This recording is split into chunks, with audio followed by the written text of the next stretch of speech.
voilà, je suis de retour donc pour continuer bah, les questions que vous avez posées et par rapport, donc tout à l'heure nous avons vu les animaux, enfin les chiens et les chats, donc maintenant nous allons parler des techniques. Donc je poursuis sur les souhaits et les questions que vous avez posées par rapport à ça. Alors, une des questions qui revient souvent, c'est comment est-ce que les animaux perçoivent comment savoir ce que les animaux perçoivent lorsqu'on les masse. Alors, il y a beaucoup d'inquiétudes sur le sujet, savoir si ça leur plaît, si la peur de faire mal, etc. Bon, au final, il y a peu de chances, si vous êtes à l'écoute et que vous y allez doucement, que vous fassiez du mal.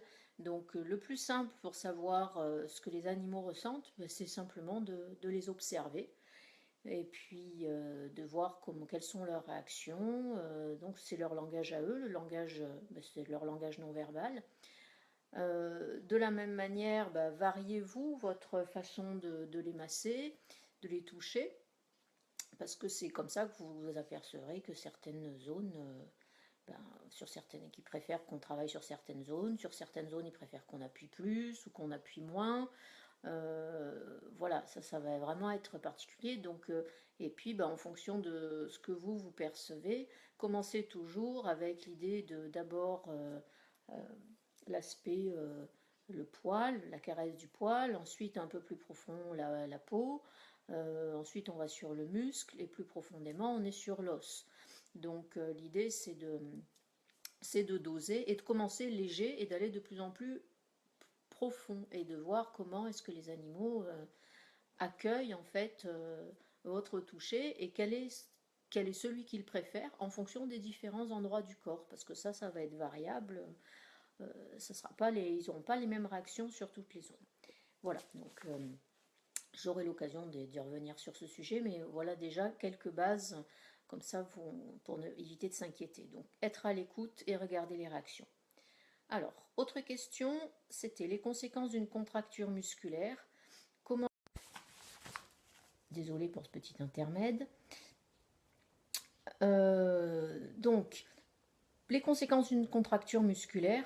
Alors, quand ce sont des contractures voilà, classiques, c'est un petit peu d'acidité lactique. Bon, on a 2 jours pour s'en remettre. Au bout de 2 jours, on va dire au bout de 2 jours, le problème est réglé. Voilà. Sinon, si ce sont des contractures qui sont là depuis un moment et qui ne passent pas et qui se surajoutent au fur et à mesure du temps, ça va finir par générer des raideurs. Donc une perte d'amplitude dans les mouvements. Et puis toujours avec le temps, des blocages vont s'installer. Donc avec des blocages vertébraux, des blocages au niveau articulaire, donc des choses qu'on va être amené à traiter en ostéopathie. Mais bon, l'idée c'est de pas attendre trop longtemps et de trouver pourquoi est-ce qu'on a ce problème-là, et donc d'adapter en fait le travail et l'entraînement. Voilà. Ensuite, si on attend trop longtemps, on a les astreintes des structures, donc os, ligaments. Ça c'est si on laisse au-delà du blocage ostéo, c'est à force de perdre la qualité du mouvement, on va avoir en fait moins de mouvement, moins de vascularisation des structures, et c'est ce qui est une des causes notamment de l'arthrose. Voilà, donc à prendre au sérieux. Les moyens, c'est traiter les points de tension rapidement. Donc il y a un article là-dessus sur le blog, sur traiter les points de tension. J'en ai un pour le chien et un pour le cheval, et les deux se complètent. Voilà, donc je vous propose de faire un retour sur ce sujet-là. Comment débloquer le dos, enlever les nœuds et décoincer les nerfs? Alors, c'est une vaste question. On va dire, j'ai déjà un petit peu répondu avec la question au-dessus.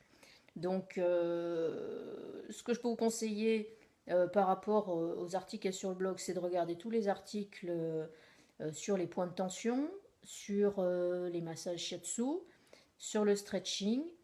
Et puis, si les choses sont plus anciennes, n'hésitez pas à faire appel à un professionnel. Ensuite, les conseils pour développer le toucher, comprendre ce que les mains palpent, des exercices pour travailler avec les énergies et comprendre les messages du ressenti des animaux. Alors ça fait beaucoup de choses.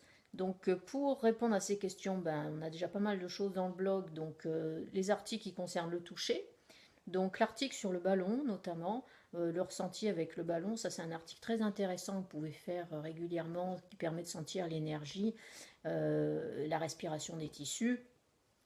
Et ça permet déjà de voir un petit peu, comme le ballon a un effet amplificateur sur vos mouvements de tissu, bah, vous allez pouvoir avoir une idée de ce qu'on peut ressentir. Je pense que je recompléterai cet article ultérieurement parce qu'il y a pas mal de choses à en dire. Ensuite, voilà, comprendre ce que les mains palpent, il faut avoir une petite connaissance de l'anatomie pour savoir où on est. Bon, après, il faut faire attention à la texture du tissu, voilà, tout ce qui va être la qualité des tissus, la densité, donc c'est dur, c'est chaud, c'est mou, c'est froid, enfin voilà, toutes ces choses-là. Et puis, évidemment, il faut pratiquer et voilà, pour arriver à se faire son propre, comment dire, arriver à se faire ses propres informations pour pouvoir, voilà, c'est un travail qui se fait sur le long terme avec en fait, voilà, on crée nos propres circuits, nos propres compréhensions au fur et à mesure qu'on palpe et notre propre habilité et notre toucher avec le temps va se fluidifier, se perfectionner. Comment s'y retrouver dans les compléments alimentaires? Alors, sur ce sujet-là, je ne peux pas être professionnelle dans tous les domaines.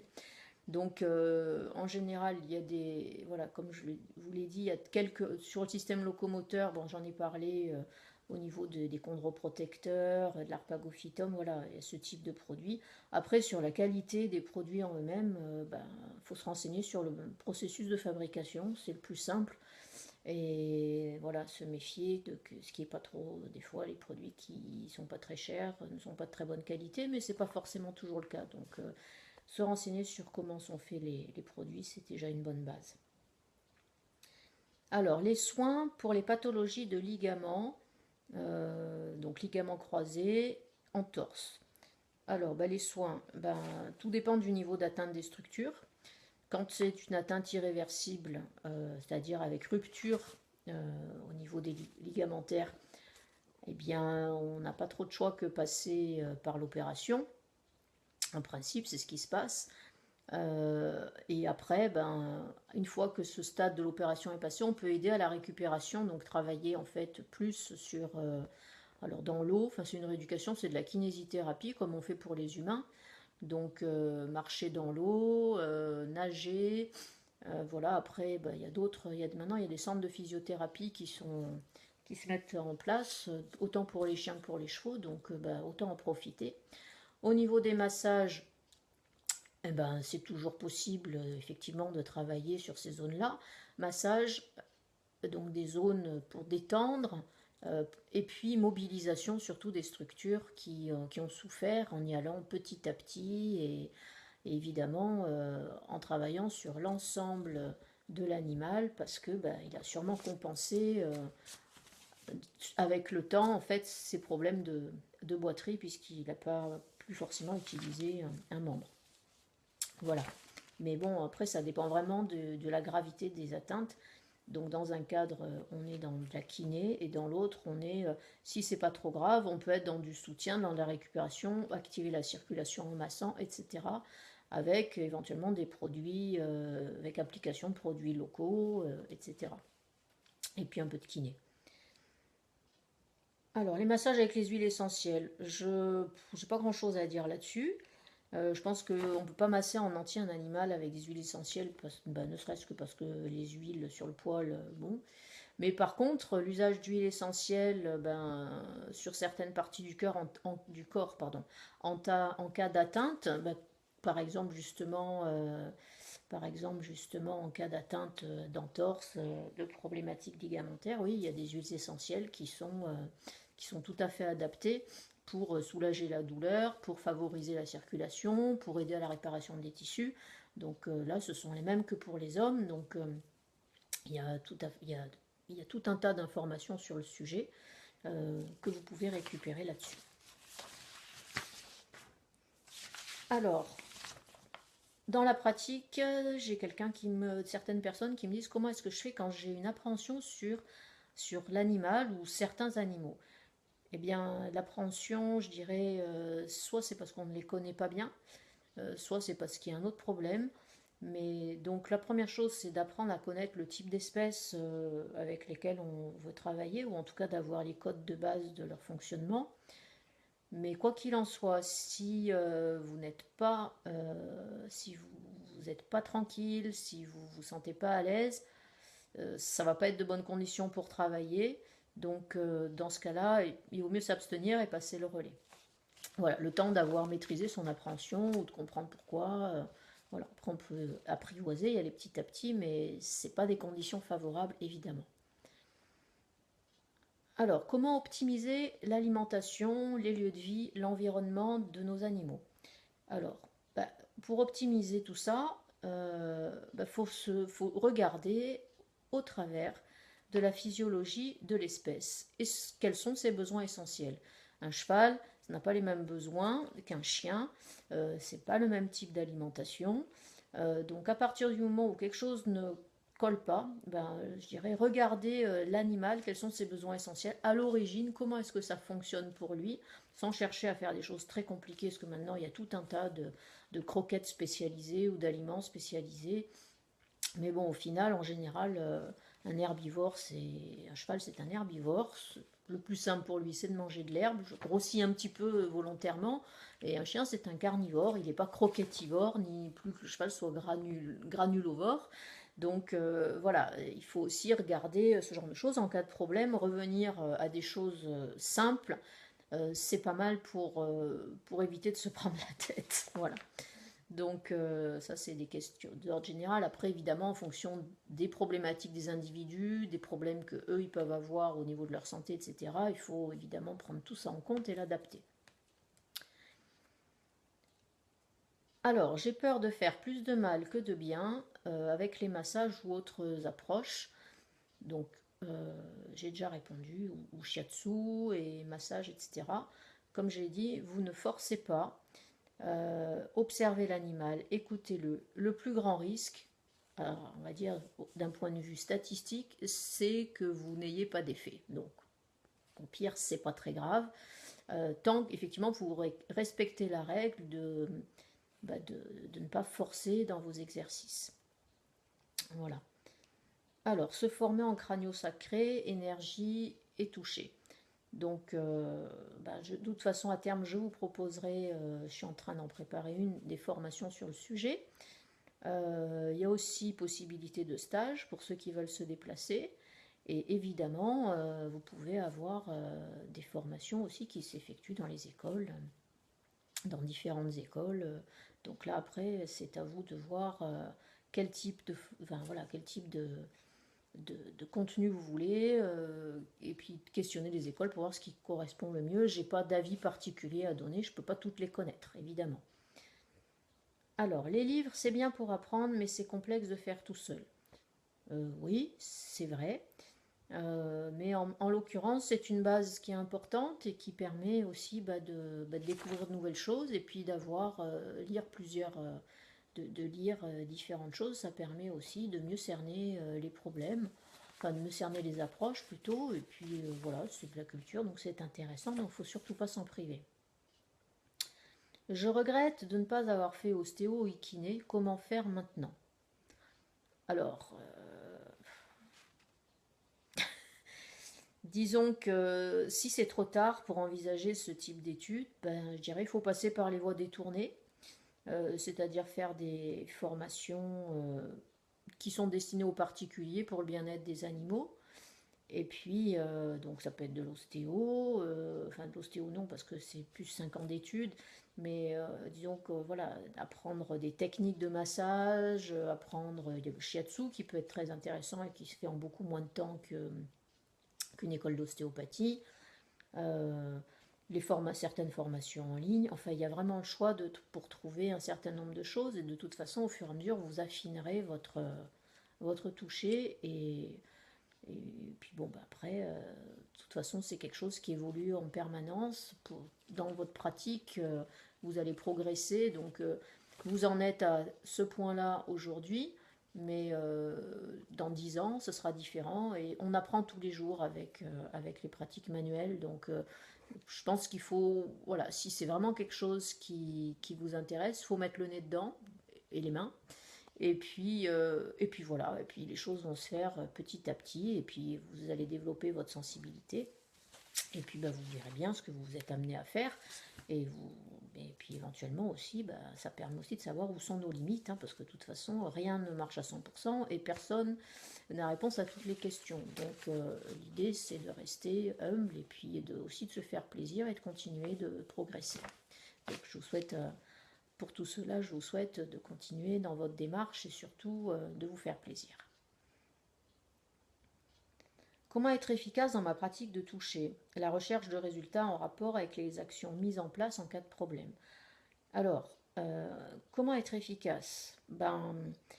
J'ai envie de dire, surtout ne pas avoir envie de l'être, d'une certaine manière, parce que à partir du moment où on est branché et connecté sur le résultat, on n'est plus à l'écoute de l'animal. Donc, encore une fois, les pratiques manuelles, il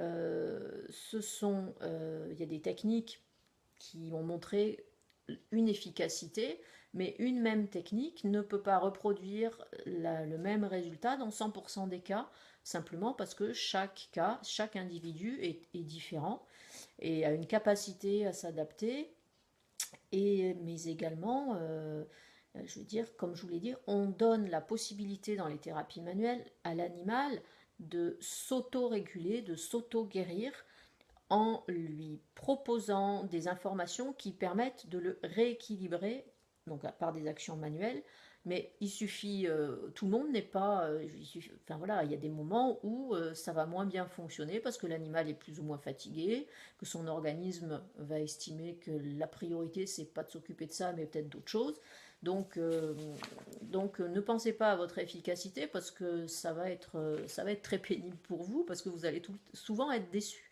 Et je dirais même parfois, c'est l'intérêt de la chose, c'est que vous allez travailler sur un cas qui vous paraît très simple. Et vous dire, bon, ben ça c'est réglé, ça va être assez simple, une fois que c'est fait, on n'en parle plus. Et puis, ben, les résultats ne sont pas aussi bons que ce qu'on le souhaiterait.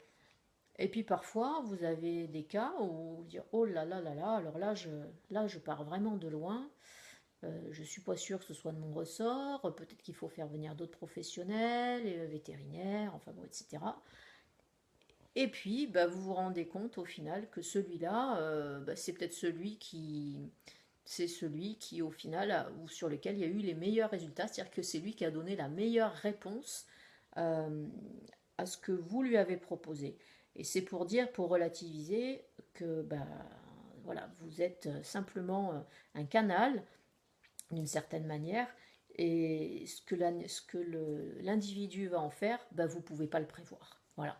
Donc, focalisez pas trop sur les résultats parce que, voilà, notez quand il y a des résultats, euh, notez quand il n'y en a pas, et on revient dessus, et puis on cherche à améliorer, et puis bah, si vraiment ça ne fonctionne pas, bah, c'est que c'est pas pour nous, tout simplement. Alors, j'ai appris des techniques, mais il me manque le principal, le ressenti. Alors, ça c'est la problématique. C'est une problématique que j'ai souvent dans les questions. C'est qu'en fait, souvent, quand on apprend quelque chose, on est focalisé sur la technique, sur comment bien faire la technique, comment la maîtriser. Et au final, on perd un peu le principal, l'écoute et le savoir-faire. Alors c'est un passage obligé quand on apprend une technique, il faut qu'on voilà, on est dans un mode comment dire, au départ, on est consciemment incompétent, et puis ensuite on devient petit à petit, notre niveau de compétence dans le processus de l'apprentissage devient de plus en plus important. Donc ensuite on devient voilà, donc petit à petit on progresse jusqu'au moment où on maîtrise complètement et on devient consciemment ou inconsciemment pardon, compétent. Et donc le ressenti, bah, c'est un chemin. Donc pour avoir vu beaucoup d'étudiants, bah, il y en a, enfin voilà, le ressenti c'est quelque chose qui peut arriver tard, qui n'est pas toujours là. Il y a des jours où ça fonctionne bien, des jours où ça fonctionne moins bien. De temps en temps, on a l'impression qu'on sent tout. Et puis au final, c'est un peu par palier. C'est comme les apprentissages se font dans ce sens-là. Donc on peut se retrouver du jour au lendemain avec tiens, je sentais, maintenant je sens plus. Mais en fait, c'est pas qu'on sent plus, c'est qu'on a besoin de franchir un autre palier. Et puis on a des exigences plus importantes. Donc ça va venir. Et autre chose dans la thérapie manuelle, effectivement, c'est que souvent on s'attend à sentir des choses extraordinaires alors que ce sont des choses très légères. Donc il faut savoir relativiser. Et c'est un vaste débat sur lequel on pourrait effectivement revenir. Alors, donc après on me pose la question, c'est la dernière question, donc on arrive au bout. Des méthodes de centrage pour pratiquer les soins. Donc comment se centrer, comment se mettre dans le bon état d'esprit pour pratiquer les soins. Alors il y en a plein. Je vous propose sur le blog, je vous en propose une sur un bonus à télécharger par inscription. Donc alors je ne sais plus sur quel article c'est. Ça doit être sur les soins énergétiques pour animaux. Mais vous pouvez, voilà, ça c'est une approche. Donc, mais bon, globalement, on peut travailler avec la méditation, on peut travailler avec de la relaxation, on peut, voilà, après toutes les pratiques d'arts martiaux, type tai chi, etc., vous permettent d'acquérir en fait ces notions de centrage. Et il suffit de trouver, alors, il y a plein d'informations sur internet, plein de livres, donc après il suffit vraiment de choisir celle qui vous correspond le mieux. Et encore une fois, je pense que j'aurai l'occasion de revenir sur certains articles sur ce type de sujet. J'en ai déjà parlé sur certains, peut-être que, et comme je vous dis, si vous voulez vous n'avez pas de technique particulière, téléchargez retournez sur le blog, allez sur l'article des soins énergétiques pour les animaux et inscrivez-vous pour télécharger ce bonus, ça vous donnera déjà une base. Voilà, j'ai fini le tour des questions et les plus courantes. Donc j'espère que cela a pu répondre à vos questions. Alors c'était un petit peu compliqué parce qu'il y en avait beaucoup et je développe pas beaucoup. J'ai essayé juste de rester en fait donner juste les pistes et les informations les plus importantes, tout en restant dans l'esprit, en fait, dans la philosophie des thérapies manuelles, à savoir que ce qui nous guide, c'est l'animal, c'est l'être vivant. On n'est pas dans de la médecine classique, donc en fait, il faut toujours se référer à la nature des choses et à leur capacité à se rééquilibrer et à s'adapter. Voilà, je vous remercie.